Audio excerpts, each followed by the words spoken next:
Molweni sanibonani dumelang. My name is Kululwa Mutwa and this is Property Market Moves. Now in today's segment, I am so excited. I am joined by, we're in June 16th, right? Well, it's the 17th today, but the youth of 2024. And welcome. Thank you. Thanks for having us. Very exciting. Thank you very much for having us. Can you tell us, who are you? And the person behind, the name, and how you got into the property space. Absolutely. Perfect. You want to go first? Ladies first, Tito. Go for it. My name is, I'll give you my full name. How's that? Sure. My name is Onalenna Nderitu Buipelo Malekhalane Mtezuka. Oh my word.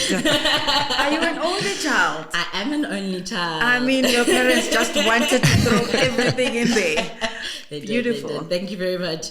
I'm about to phase out of the youth. I'm 32. We're almost there. The government says 35. So we're just trying to push this youth mandate for as long as we can push it. I'll tell you why a little bit later in the conversation. But yes, I am born and bred in Johannesburg to a lovely Tswana mom and a dad of Zimbabwean heritage. I speak Tswana. I identify with my Zimbabwean heritage. Unfortunately, I've never learned the language. But we are in Ndebele. Okay. We come from Plumtree. What else? I studied property at Wits University. Graduated in COVID, so I didn't get to walk across the stage. Oh my like goodness. the other kids. But it's fine. I still felt it. We were all there in solidarity. Yeah. Of course, yeah. And I am excited. I only know real estate. I know a little bit about other things, but the one thing that I can say with my chest, I don't think I could ever work outside of the property industry. Okay. Yeah, I'm very, very passionate about being here. All right. Yeah. Well. Perfect. I have to go up against that. Okay, yeah. We'll try. Thanks for having us on your show today. It's a pleasure to be here. Lovely having you. My name is Nderitu Ngunjiri. I am from Kenya. And I've been in South Africa for pretty much my whole life. Okay. So I've done all levels of schooling here, also in the property space. We did the same program Onalenna spoke about, the Bachelor's of Science in Property Studies at Wits. Okay. And this is year 3 for me in the corporate space. Oh, wow. So yeah, it's been an interesting ride. I've been with the organization Cybibs since my 2nd year. So it's good to continue being here, learning more about the organization, the outreach that we do. It's phenomenal. Of course, now doing it on another level, the impact is just that much greater. And yeah, I'm looking forward to this time together, chatting about property and all the fruits that will come from it. Absolutely. Yeah. Now, if you have never come across our podcast, in this platform, we educate, we inform, and we inspire you along your property journey. Whether you're a student studying towards a property career, you've just started out in property or in corporate, or really you just have an interest in property as an investment class. So stick with us, because we are going to empower you. So 100%. tell us, you found property and you both studied the same qualification. And what does the world of work look like for each one of you? So I'm happy to go again. Yeah, go for it. It was weird. It was a weird journey to finding property as a degree. I think, like most people, I thought real estate was just being a real estate agent. That was the only exposure I had to anything property, right?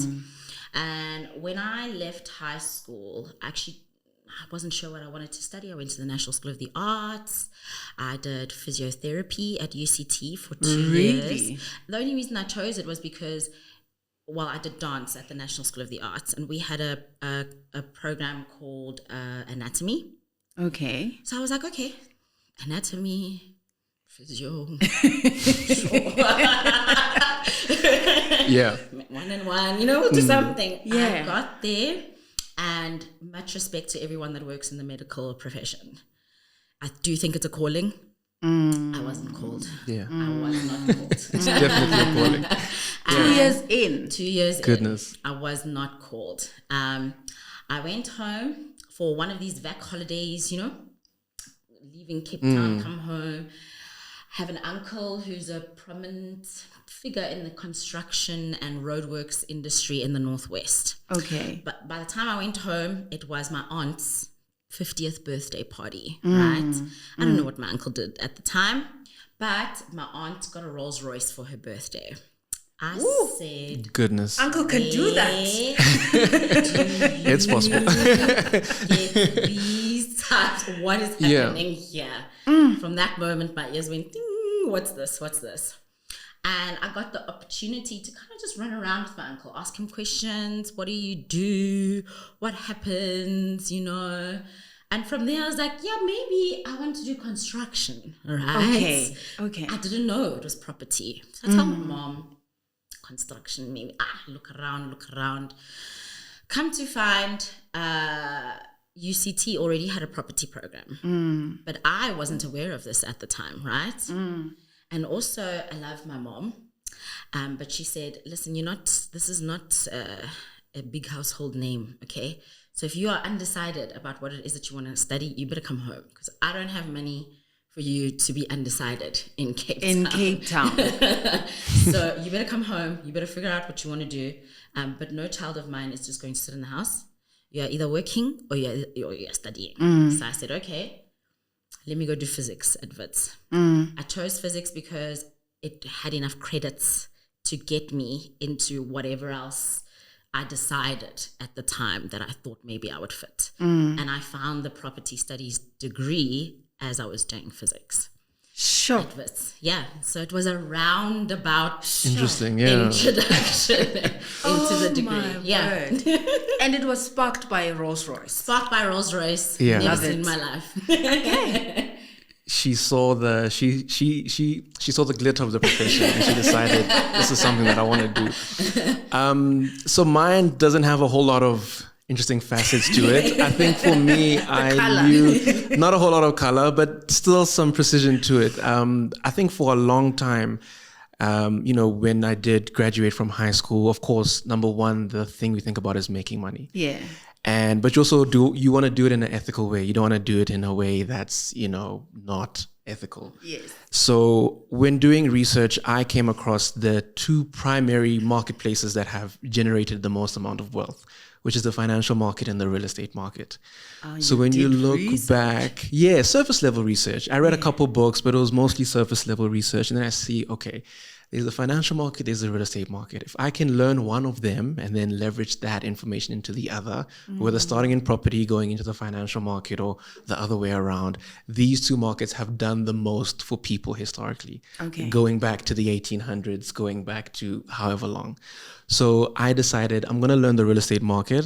I want to learn how people leverage from it. I think the first books we read are the Robert Kiyosaki books, The Rich Dad, Poor Dad, how there's active income, how there's passive income, and how people are actually making a living through rental units. And all of that sort of fascinated me because people were creating wealth without doing a whole lot of heavy lifting. Yeah. So I was still going to go to school. I wasn't just going to drop out and just the money has to come from somewhere. But my primary focus up until this point is continuing to learn the real estate market and seeing how that can be a vehicle for wealth creation. So looking at university courses, I also went to WITS as well. So the institution offers thousands, if not maybe hundreds of different qualifications, undergrads, postgrads, master's degrees, etc. So the property studies one stuck out to me because it's got the name property studies. So that's what also attracted me, but also the fact that I was learning about an industry. So there's commercial, there's residential, there's industrial, there's so many different nuances in the property space that I'd get to learn through this one qualification. And it's been of great use to me up until now. Amazing. Yeah. So to that learner who is studying, who's thinking, I don't know what I want to do when I get to varsity, but I definitely want to get a tertiary qualification. Would you encourage them to pursue a property qualification? I would. I would also encourage them to research, because there are a lot of students who make the incorrect decision based on the premise of just getting money. Yeah. In my first year, they asked us, why did you guys come here? I remember like our first property class, they'd ask the question. A lot of people would make the joke and say, no, I'm here to get the land back. I'm here to get all the information, bring back my land. And they said it in like in a joking way, but you could also tell these people are serious about the land of their country and how it works, and what they can do to understand it much more better. But then we'd also see people phase out of the property degree and go into other courses. Okay. So to the person who is in high school, grade 11, grade 12, do a lot of research, understand the space that you're going into.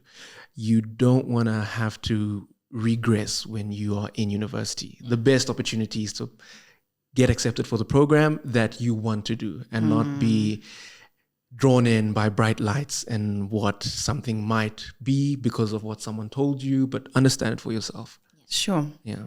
And I mean, just to add on to that, I would say we're trying our best to be the big brother, big sister kind of role in the field as Cyberb YP. Yeah. And I think that is like very key in terms of looking at someone, finding someone that you can speak to that can really tell you, hey, listen, these are actually some of the challenges, because wherever there's pros, there's cons, right? And this is actually why I believe that some things are callings. I believe real estate is my calling, because if you look at some of the hardships that you have to go through and you don't have a passion for it, you're going to fall by the wayside. That's true. No doubt about it. So find people to speak to is a big thing that I would say, yes. 100%. Yeah. Brilliant. Now, Ona, you said you knew property to be, probably just real estate. And you got in, and as you studied, towards a qualification in property, did that shift a little bit? And did it shift even further when you got to the workplace? Huge shift. The biggest shift, I don't think I knew what I was signing up to study. I knew it was in the property field. But in your first year, you have a course called Communication Studies and Maths. So if you think, me who thought I was going to be learning how to sell houses and look pretty and take pictures on the board, and I'm a chatty person, yes, my personality, fabulous. You just wanted to be Pam Golding. Do you see what I'm saying? Then your first class is maths, and you go, what did I really do? That's true. The numbers are important. You have really to do here. So the shift was, hey, this is actually not just a residential space, but more than just that, your job is not just sales. Your job is advisory, and we are learning the hard skills in order to be able to give the best advisory services, and those skills are technical. There's maths, there's econometrics, there's valuations. I never expected any of that, but I do think the love for the industry and the appreciation for how rich it is came from that, for sure. So yes, big shift. And what shifts, what moments, of clarity did you find along your way? I find, so the 4-year program is very comprehensive. I enjoyed every year of it. I loved the quantitative aspect to it because I'm very numbers orientated. So when I saw the numbers, I was drawn to it. The qualitative aspects, yes, I mean, it's a part of every degree, research, literature reviews, all that sort of stuff. But I really commend the program for its comprehensive nature. I mean, we have peers working in all sorts of professions with the same qualification. So you really get a plethora of understanding and a greater appreciation of that sector, from facilities management to property management. Even the firm that I work for now has its finger in probably almost every sector within the property space as well. They're doing a huge amount of work. So that then gives you the opportunity to then say, okay, this is what I want to specialize in. I currently work in strategy and consulting, and I deal with a corporate client who has a huge real estate portfolio. So now I'm understanding corporate needs as well as real estate needs. So I'm rubbing shoulders with the finance people, with the accounting people, and how they might see property as a line item on a balance sheet. And then I have to come in and say, guys, it's a bit more than that. This is where your workforce works from. This is a huge cost. So we have to find ways to do that. So it's a great ocean to be thrown into. And being in that ocean, I now have the opportunity to now move around more freely. So the conversations that I have with industry professionals at networking events, at seminars, workshops, it comes across more easy because we're talking about the same thing. Even though I might not be in your specific field, the relatability is a lot more stronger, and the comprehensive nature of the degree allowed for that to happen. From banking to insurance to the people wearing hard hats on construction grounds. It's one conversation. And I cannot thank the degree more for doing that. It's done a good job. Yeah. Absolutely. And I'd also say in terms of collaboration, I don't really know much about other degrees, I guess, but I never expected from the get-go to have that drilled into us, and it really was, that you will be speaking to people across multiple fields. At a school level, we interact with our peers in multiple studies, so the construction students, the engineering students, and the group work is really emphasized in the course. And it's only when you get to the real working world where you see, okay, this is why I had to do so many group projects and see people's submission what, and go through those sorts of ups and downs. No, it's very true, But I think that was also a big factor for me. I think my degree really taught me that you cannot do this thing without people. This is not a one-man game. This is a people game from the get-go. Yeah. I would often joke with my friends in the commerce field. So we would say, when you study, I'd say property, because that's the degree that we're talking about today. You can't go about it with your head down. You always have to have your head up. You have to look up. You have to network. You have to talk to people. You can't just have your head in the books. Whereas my friend who was doing accounting, you can be sponsored by one of the big 4 accounting firms, get your qualification, they'll employ you, you can do your articles, and you can reach the pinnacle of the accounting profession without having to attend a seminar or a workshop, or you can just... You can get there. But in the property space, we are very people related. So you talk to people, you network, which is what we have the student chapters doing, getting themselves out there, because you can't just have your head in your books. You have to talk to people, you have to network. That's how you get yourself out there. Yeah. Sure. And that's really excellent advice, I think, for that student who considers themselves to be an introvert, and they really do not, they dread the idea of leaving their room and networking with people, that it's important to actually build up that muscle. Absolutely. And even on a student level, if you think you're going to study one man and get 75 plus %, never going to happen. Okay. From a student level, study groups, sharing things on our student group, which we are still a part of. There's a WhatsApp group where we might as well be WhatsApp alumni. Jobs are still shared. 100%. There. People will say, hey guys, I don't know how to figure out this model. What is the input here? I still have some of my best friends or my varsity friends, but that thing of sharing past papers, hey, I went to go speak to the lecturer. This is what I found. Can we sit up after class and chat about it?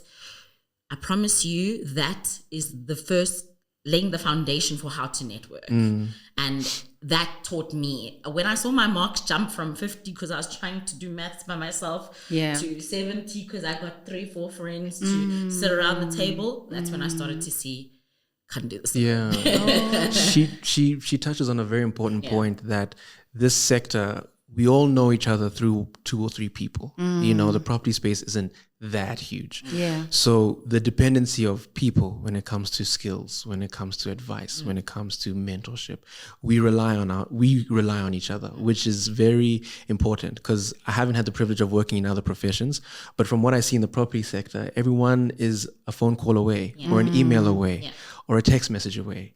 And the relationships that we build help us grow the profession. And they tend to last. They do. Like I said, this WhatsApp group is old. I don't know how old it is. It's historical. It's ancient. Nobody's left. Nobody goes anywhere. We still share job posts. If anybody's looking for something, you tend to go back within the core group. And I actually see it even at work among some of our seniors. Same setup. We all know each other. So start to learn now how to network with people. Very true. So how welcoming then was the industry when you leave school and you actually get into it, how welcoming was it? Did you find, that it embraced you and really nurtured you and gave you a soft landing of sorts? Or was it a hard navigation? So, especially because we're still navigating, Yeah. I would say it's a little bit of a mix, not a hard yes and it's not a hard no. And I say that in the sense that in certain spaces, I've been very welcomed. Come learn. The elders love a child that is willing to learn. That's true. Yeah. That attitude will always be embraced. So I think from that perspective, I feel welcomed, right? But sometimes we still need to do a better job of not being information gatekeepers. Okay. And I mean, I was having a little bit of a discussion with a friend. I don't know if it was you, Tito, if it was another friend of mine, but sometimes in the older way of doing things, there is this narrative that you must bang down doors and kick down the walls and fight for your position at table, at the seat. And some of those elements are important, but some of them are antiquated, I don't need to bang down a door in order to say, hey, can you just show me what a career path in this industry looks like, But in a situation where you are more valuable in a particular role, that information will be blocked. Do you see? And that's an example where it's like, not necessary. I see what you mean with the banging down doors, but you're just being a gatekeeper at that moment in time. And so I think a lot of work still needs to be done to say this industry is actually big enough for a lot of players to be involved. We don't have to be telling the kids to kick down doors and bang them down. And when some of those doors, you're already behind it, you can just open it. Sure. Yeah. What's your experience? I think the transition, so I was very fortunate enough to have had some prior work experience before I graduated. So my first day walking into the offices wasn't a huge shock to me. Nevertheless, you are still in an environment that's very different to where you came from. If you just had to take it all the way back from a first grade level to a tertiary level, you're always around your peers. Yeah. So you always know the sort of language to use. You know that everyone's sort of thinking along the same lines. We're all sort of in each other's space. We were all born around the same time. However, when you enter corporate, you're dealing with people who have, and I make this joke a lot, their corporate age is your real age. So I can sit here and say I'm 25 and someone's corporate age is 25. So that's just the corporate age. We're not counting from birth up until then. So you're in a room with people who know the industry like the back of their hand. Yeah. So the aspect now changes. So you also have to have you have to go in with a learning mindset. You can't say, oh no, but I know this and I know that. This is how we do it, because these are people who have been doing it for years. Yeah. So it always helps to approach corporate with a learning mindset, and also it helps if you're in a good environment. Now I can't speak for all corporate environments because every corporate environment is different. But I'm very fortunate to be in a corporate environment where the average age is, I can say, relatively young. Right. And of course, being in the property space, we know there are people who are veterans in this space. Yeah. So working in an environment where people are relatively young helps the transition a whole lot smoother. You can look to somebody for help or guidance. You're a lot less nervous to ask for help, ask for guidance. So it's been a great transition. However, it did take time. Yeah. It's not something that you learn overnight. But yeah, nevertheless, it's been great. I'm with the same firm that I've been with since I graduated. So I've just further solidified my roots over there. And yeah, I couldn't ask for anything more. Yeah, love it. Now, when you think about, and you're speaking about, the people that have been in the space for the longest of time. Yeah. And you try to enter, and it's probably not unique, to the property sector, but to the world of work generally, about the requirements to enter. I read a post, one of your peers in the young professionals, saying that I didn't realize that I need experience to get experience. How do we find the world of work, shifting or really being rigid in terms of the requirements for entry when you are starting out? And you say that you were fortunate because you already had work experience. Yeah. But when you come in and you don't have work experience, how difficult do you feel it is? Might not have been for you personally to actually get in. I think it's very difficult. And I mean, this touches on a point of making yourself employable, making yourself hireable, and realizing the challenges that we already face, And I always advise young people to make their own work experience and toot their own horn. And look, there's certain, I want to say, rigidities that it might be too soon for us to be saying, hey, this shouldn't be like this. I always say, my struggle is different, and my voice is young, right? So to be a big voice where I'm currently a small fish, I could possibly be detrimenting myself, if you see what I'm saying. But what I can do is say, hey, the work experience that you had, for instance, I'll tell you my journey. I went and I asked to be an intern estate agent. I went in varsity. I looked around. I called up. I went to... it was the EAAB at the time, which is now the PPRA. Yeah. They had a program where it's called the One Learner program, and they were assigning varsity students to different estate agencies, and that was my first experience of. But nobody came to me and said, "Hey, my sister, here's a opportunity, go." No, I went looking. I went looking to find a contractor, and I said, I want to learn something. Do you mind if I just shadow you on site? And I wrote it all down as well. Don't ever think that the small things that you do are not worth noting. Do you know what I'm saying? And there's another graduate who as well, and I said to her, the phrase that will make you the most money, I think, and the most work experience or whatever it is that you're looking for as a student is how can I help you? Because we are not at a phase where I have the knowledge, I have the money, I have the whatever. Your biggest asset as a student trying to break into the industry is saying, Kulula, don't you need someone to charge your phone for a little bit while you run around? And then next time Kulula's going to trust you. And then Kulula, not just your phone, maybe next time you also need your phone in your handbag. And then next time, Kulula, I can help you with, you need to put yourself out there so that people can see, hey, this is someone that is interested and I want to help. It's having skin in the game. Isn't that what people say? You've got to. So without that, I think it is quite difficult to bang down the doors. But I don't think it's impossible to get through those doors if you apply yourself in creative ways. Yeah. I think when it comes to experience, it can be a very touchy topic because there's some people who graduate with it. There's some people who graduate without it. Yeah. But one thing I can see that everyone can benefit from is initiative.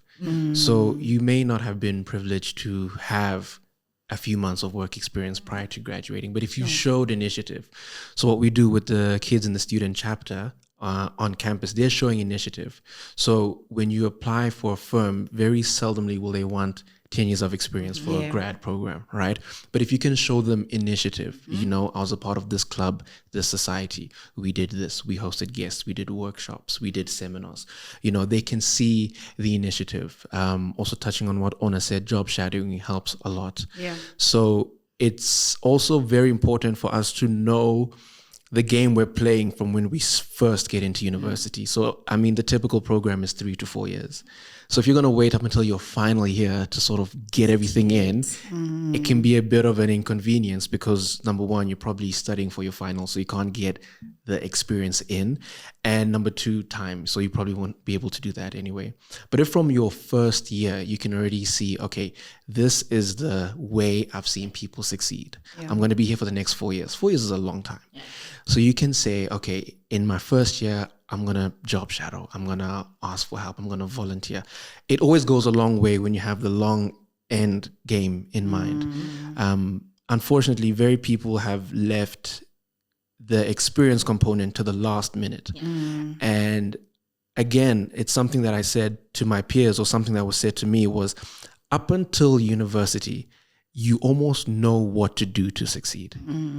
Right? In high school, you know what to study. You know how the questions are going to come. Even in university, you can study the textbook. But once you leave university, the playing field changes. And in SciBib's theme for this year, leveling the playing field, we have to understand what playing field are we playing on. It's no longer a game of checkers. It's chess now. There's new pieces. They move differently. You have to understand how they move. If you have a checkers mindset, you'll find yourself getting tripped up. So it's important to understand from the get-go, what game am I playing? You know, the kid who graduates top of his class isn't always the kid who gets the job. The playing field is different. I know kids who graduated with 80%, 90%, but they still struggled to find work. Versus the child who had 60s but was out there and showed initiative, probably didn't have experience, but showed initiative, got in people's faces. The outcome is different. So the kids in 76 fought for education, which we're grateful for, because we wouldn't have access to it without them. However, now education isn't your meal ticket out there. It's a combination of soft skills and hard skills. So you can have the plaque on the wall, but if you have no contact in your phone, you see how the playing field can be a bit different. So we have to know what are we playing with, which is what we try to do as SciBib young professionals. Get into people's mind that the playing field is different. We're trying to level it, but it's a different playing field. So your degree isn't your meal ticket.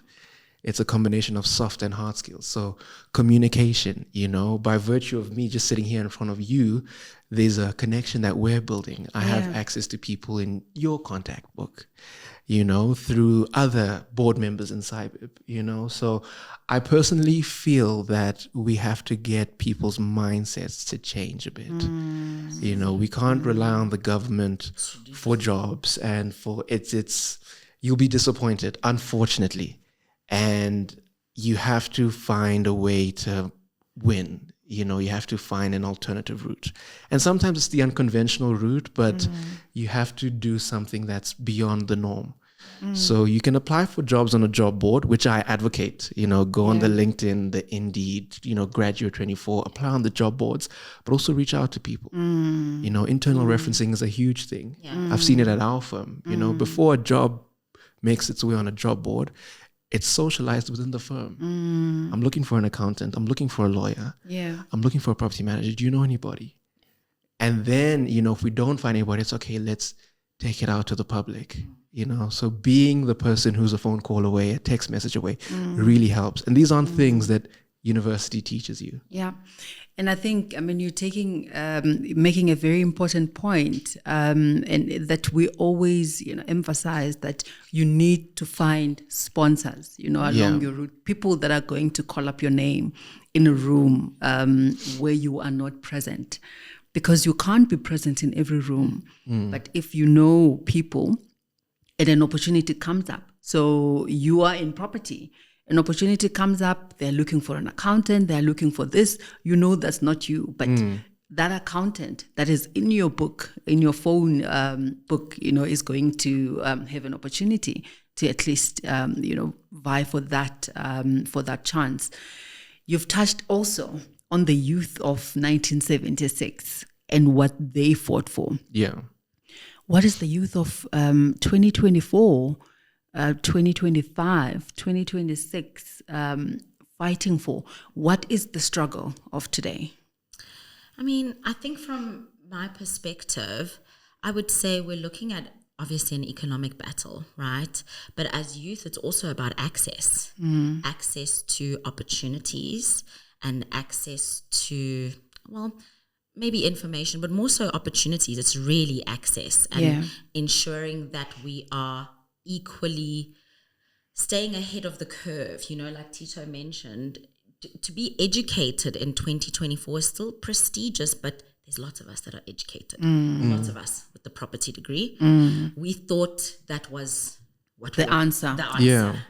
Now we are here we have this piece of paper and people are still unemployed. Do you see? So I think the fight is for access and also the opportunity to engage with the space, engage with people in whatever space it is that you're looking for. I think we've got a technical revolution. You know, the kids are on social media. There's ChatGPT, there's AI. Yeah. In terms of compiling information and maybe looking for certain resources, we're getting a little bit better with that. We still don't know how to access the spaces that we need to access. I think that's one of the biggest ones. I can definitely touch on that. Of course, we live in an age where we have access to the world. Yeah. If you have a cellular device, a laptop, and connection to the internet, you can access almost probably anything in the world.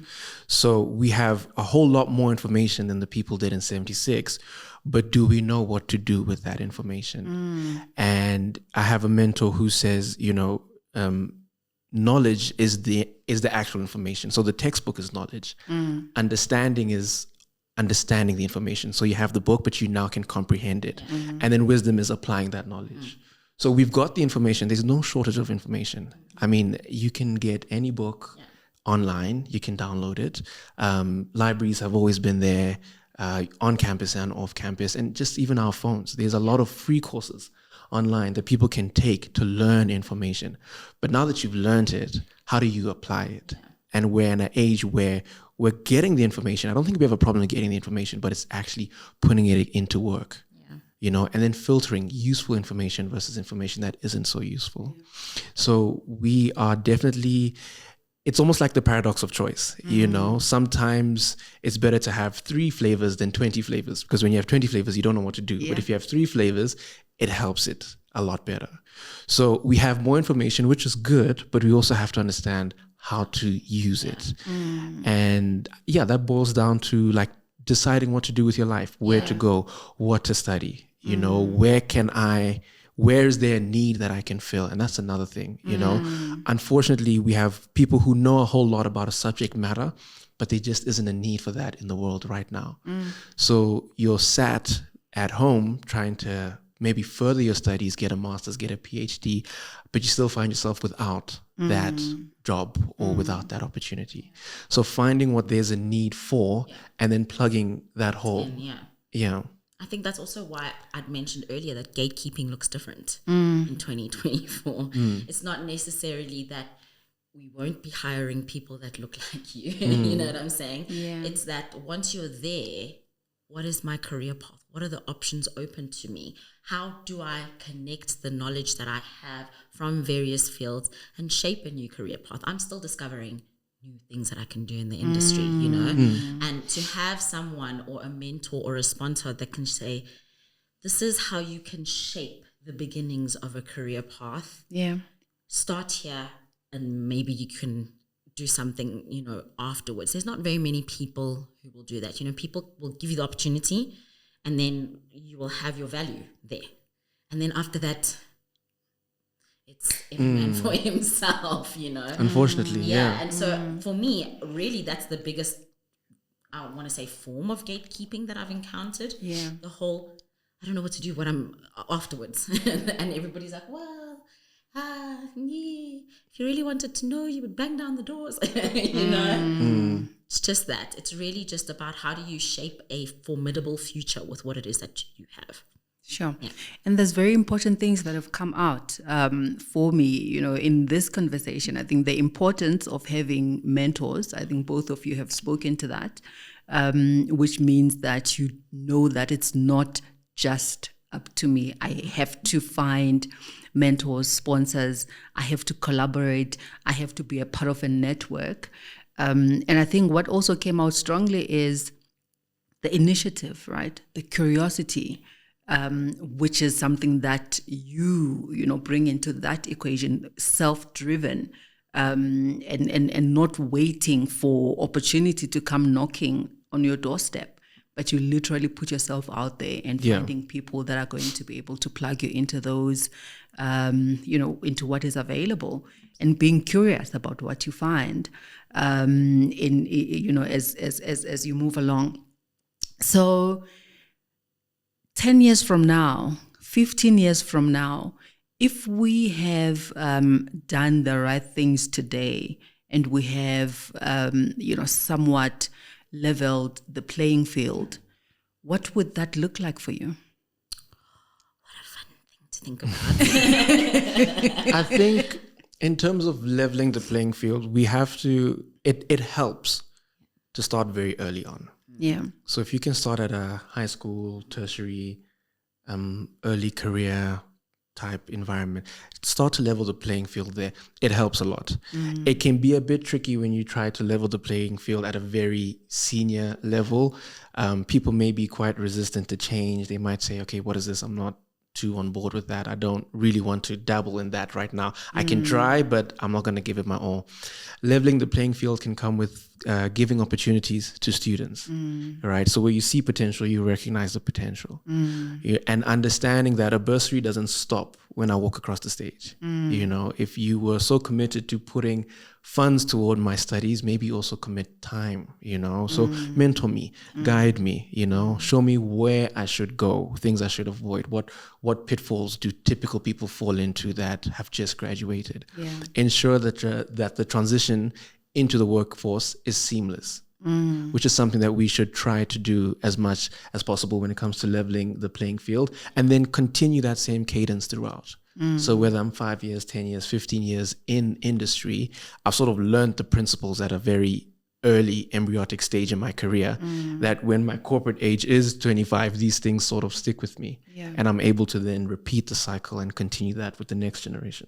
Yeah, and I think for me, visibility, what a gem. So like platforms like this are incredible. I was lucky enough to have an uncle that I could see, right? And if you look at our other counterparts, maybe there's people in the family already that are in the industry and talking, and they see the hot hats there, they see the side boots at the door, they hear dad being frustrated.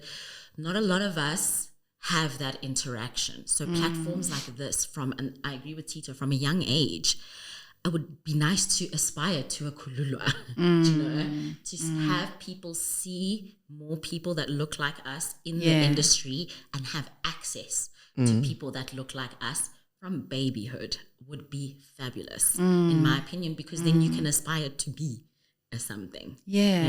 That's the first thing. The second thing would also be understanding that as youth, young people will make mistakes. And if you're going to be a mentor, you kind of have to build that into your model, like the risk factor. Yeah. Do you know what I'm saying? Be patient with young people. It looks like having patience and giving young people the space to learn and grow from their mistakes, instead of shutting young people out the moment they make a mistake. I think that needs to be understood, that you all grew, and one of the biggest things that I have loved in my journey is having big names also put their weight behind me. I don't think there's certain rooms that I could have walked in, deals I could have negotiated, if somebody senior didn't say, she's got it. Having someone to back you when you don't even back yourself can make the world of difference. Also, words matter. As youth, I think as people, but more so as youth, young teenagers, the more you grow up, you're so unsure about everything that you're doing, and I'm very big on positive feedback, and what's the word where you give critical feedback, but with a positive tone, Constructive criticism. There we go. That is so important, because sometimes, in the industry, there's a little bit of a rep of the industry being like, either get it, don't move, got a thick skin. Fabulous. But we are all still people, And I mean, even in the residential game, you can't tell me that you're going to sell something to someone who doesn't want it. You have to be able to connect with someone, And if you have a connection with a mentor that sees something in you, it's so important for that person to bring it out positively and not, oh, no, you got to have a thick skin, you got to have it. Because sometimes that's enough to put every doubt I had about myself, you just confirmed it. You just confirmed it. Yeah, and it now, happens. Yeah. It's over for me. You know? So that constructive criticism with positive feedback, very important. If we see more of that, I think that we'll see a lot more young people in the space and understanding how to play in the space, because they have the knowledge, they have the degrees, they've got the they're going overseas to study, they're coming back to make money here. They have it. They really do. It's just about, how do you keep these people here? How do you keep these people in the game? You've got to inspire them. And sometimes the thick-skinned approach, it's a little bit tense. Yeah. So what shocked you about the world of work? Like, you get in and you're like, ooh. I mean, I think what shocked me, or what I realized rather, was that adults are just grown-up children. Like if we're being serious, I don't want to offend anybody. That's beautiful. I respect everybody, but when you boil it down to its basics, adults, they're just grown-up children. So the sort of fear, the reverence that we had for them and we put them on a pedestal, when you get up close to them, you don't see much of that. You see a person. So the relational aspects change. Like, no, these people actually do laugh. Like, I can say something funny and they can laugh. Like, not everyone is stern-faced, box cubicle type of environment. So that was a realization to me. And what I realized also was that you have people from various different backgrounds and everybody's trying to solve, in essence, the same problem. So that was a realization to me that it didn't really matter where you came from or what your prior background was, but we're all here trying to solve this problem. We're all trying to make it work, whether it's a deal, whether it's a strategy, whether it's a model or anything. So that opened my eyes to see that, okay, there's opportunity here to learn from these people. There's opportunity to grow from these people. And they're also welcoming. The trust factor is huge. I experienced that in my first year of working. The trust factor is very, very huge when you present to a board of executives as the person who's only been there 6-7 weeks, and you have to present to them like it's yours, and they have to say a yes or a no to the strategy, and you're advising them. So they actually trust you. And I love the fact that my boss did that for me, because now I go into those meetings with a whole lot more confidence. The big numbers aren't as frightening. So many times in the property space, the numbers can be very huge. The numbers can be huge, whether it's land or transactions. You're dealing with a lot of huge numbers. And sometimes you may not be comfortable maybe presenting this or advising somebody to do this, but it comes with time. So what I've appreciated is the trust factor. And that's how you progress in your career. So when you jump from an intern to a junior, a mid-senior, even a senior level, the trust factor just gets more and more, and you actually feel that somebody trusts you, which is a good thing. So the imposter syndrome sometimes fades away, because if you can see that I'm adequate to do this, how can I not see it for myself? So it helps. I don't know what you've experienced. Absolutely. I was going to say, funny that you say that the numbers are big. One of the stories I had, and this speaks to the trust factor, right? And the constructive feedback that I was speaking of. I had a boss of mine, a big client, had this client for years and trusted me with this client and trusted me to do the numbers. And in a presentation, he taps me on the shoulder and says, look at this number. And I made a 50 million rand mistake. One cell reference. One cell just said no. And it changed the whole picture. Yes, but I think that was my first realization that, oh my goodness, these numbers have real value and there's a real impact. But I had a boss that quickly came to my defense, quickly found a way to fix it, quickly found a way to speak to clients and showed me how to fix it immediately. But that was my first 50 million. My mistake. Goodness. But I was going to say, I'd say the other thing in the work world that shocked me was not relying on your work to speak for you. you have to be your own advocate. I thought, wow, wonderful. Do presentations, hand in on time. They look beautiful. Formatting, spelling, it's me. I'm the girl. No, that's just your job. It's really just your job. You've done your job. Good work begets more work, usually. If you're good at something, they're going to ask you to do more of it. Fantastic. You're getting more responsibilities, but that's not what gets you promoted. That's not what gets you seen.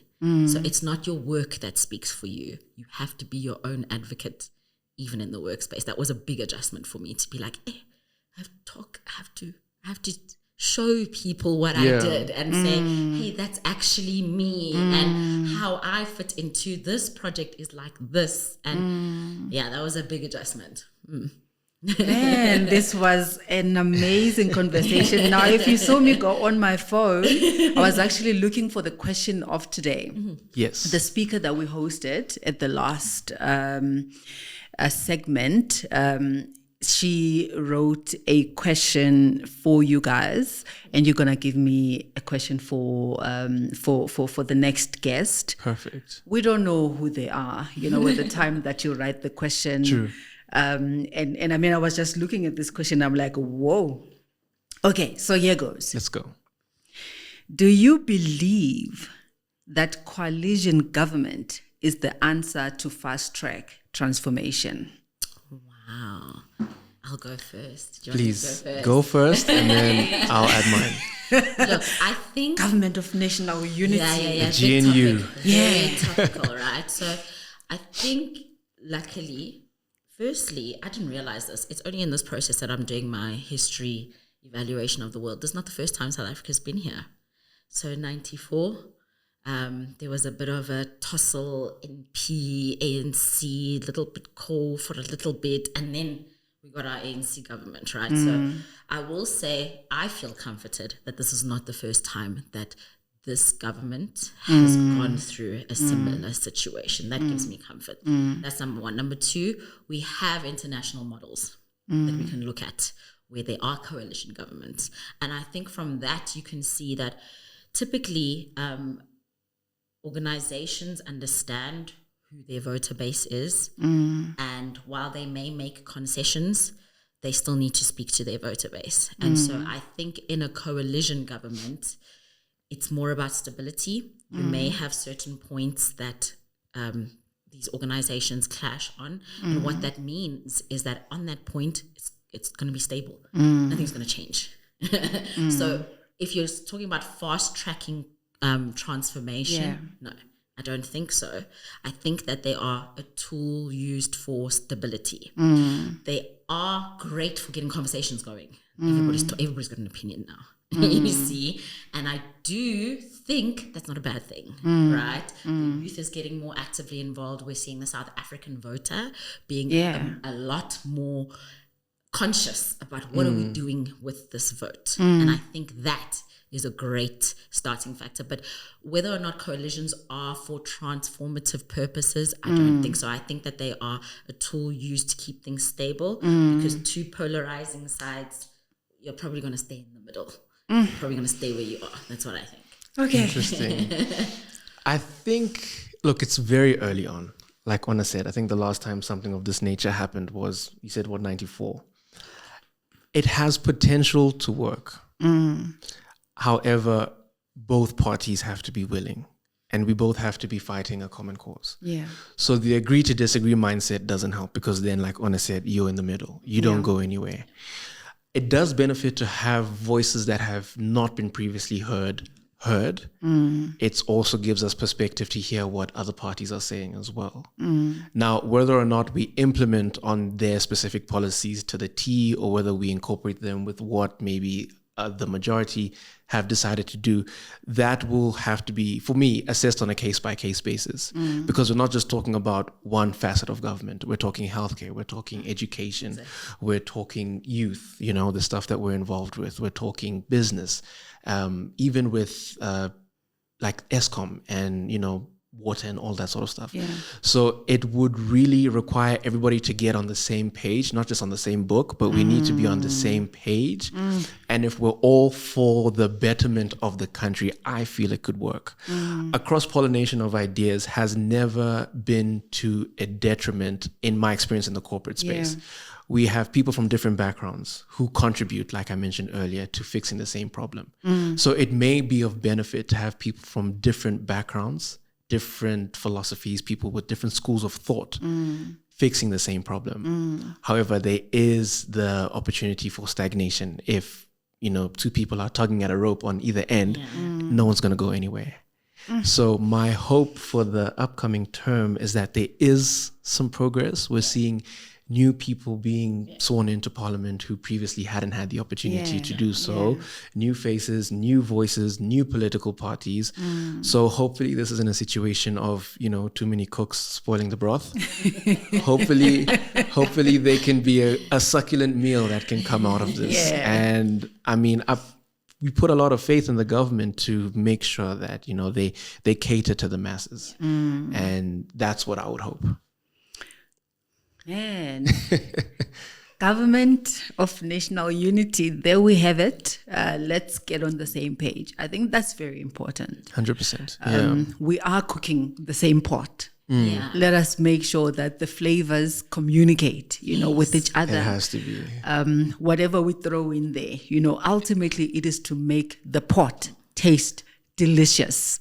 It is not 100%. to throw, all of these things that, just for the sake of it, right? Because I say so. Yeah. And 7 colors is a South African dish. So maybe the colors aren't such a bad thing, but then we've also seen 7 colors go left. So hopefully it turns out well. Yeah. I think we're a resilient country, resilient people. I think we have a great future ahead of us as a country, right? I would like to see our leaders reflecting that, thinking that they think of us and not the agenda. You see what I'm saying? And that's really where what I'm looking at as a voter. So for me, this GNU process is a call to action for the voters. I'm looking at our leaders. I'm looking at people are going to be talking a lot. There's going to be lots of speeches, lots of opinions. True. But are the lights on? Yeah, the premise doesn't change. Yeah. Can your kids get access to education? Yeah. And so for me, it really is a time as a South African voter to be vigilant. Vigilant. Are they listening to you? Are they not listening to you? Are they implementing? Are they not implementing? Because if I leave it up to the political agenda, in my opinion, I don't really trust the process. But I trust the people. Beautifully said. Okay, so as we go home, closing remarks for the grade 11, 12 learner, the first year, second year student in, doing property, still unsure, still unclear, still really scared about, what their future looks like. From where you're sitting, having been where they are, what would you say the future looks like? Do you want me to go? Let me go first. You have the word. So the grade 11 and 12 people, I would advise them to sit down with themselves, first of all. So we hear a lot of voices, family, friends, uncles, aunts, all of them. We're inundated with what to do. Take a moment, a day or two, longer if possible, but really assess, what is it that I want to do? Where do I want to end up? What are the different paths and avenues that I can take to reach this goal? Sort of map it out. When it comes to tertiary institution, I would say, first of all, go to tertiary, right? It helps to get a university education, but it doesn't stop there. I think the purpose of an institution is to lead you to the water, but you have to drink. So when you get there, understand that this is just a stepping stone. Also understand that I live in a world with 8 billion people, right? 50 odd million in South Africa. I can't do it by myself, right? I can't get to where I'm going by myself. I can't build this empire by myself. Every step of the way, I'm going to need at least 1 or 2 people. So leveraging people helps tremendously, right? And also understanding that it takes time. It genuinely takes time. Yeah. My mentor told me something so profound. He said, it takes 25 years to be 25 years old. You can't be 25 at 15. Yeah. It doesn't matter how long you stay in the gym, how healthy you eat, you can't be 25 at 15. Some things just genuinely take time. And to submit to that process, be comfortable with it. And yeah, never stop learning, continue growing. And sure enough, you will get to where you're going. Yeah, that's what I'd say. And you are young, you are bright, you are beautiful, you are capable. I think those are very, very important things, that it's okay not to be understood. You don't have to go around searching for understanding and validation from everyone. You need to have validation from the right people. And that only comes with a deep analysis of what is right for me. What am I looking for? Mapping things out like Tito mentioned. But you will be a little bit misunderstood. I love the youth. I always say these kids are 10 times ahead of the curve. They are not afraid. They take risks. They're on the internet doing things you've never seen before. Yeah. So please expect pushback. You will likely get it. That's fine. Pushback does not mean rejection. Be able to take rejection as well. Think of it as a redirection and not a ending, a cut. You know, it doesn't mean that everything is over or you don't know anything. It just means reposition.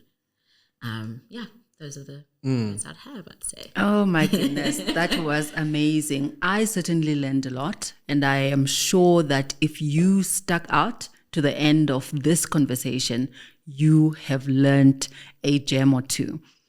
So in this platform, we aim to educate, to inform, and to inspire you. And we would so appreciate it if you share it with your community so that you don't learn on your own. Let's learn with other people. Let's not grow on our own. Let's grow as a community. This is Property Market Moves. Until next time, goodbye.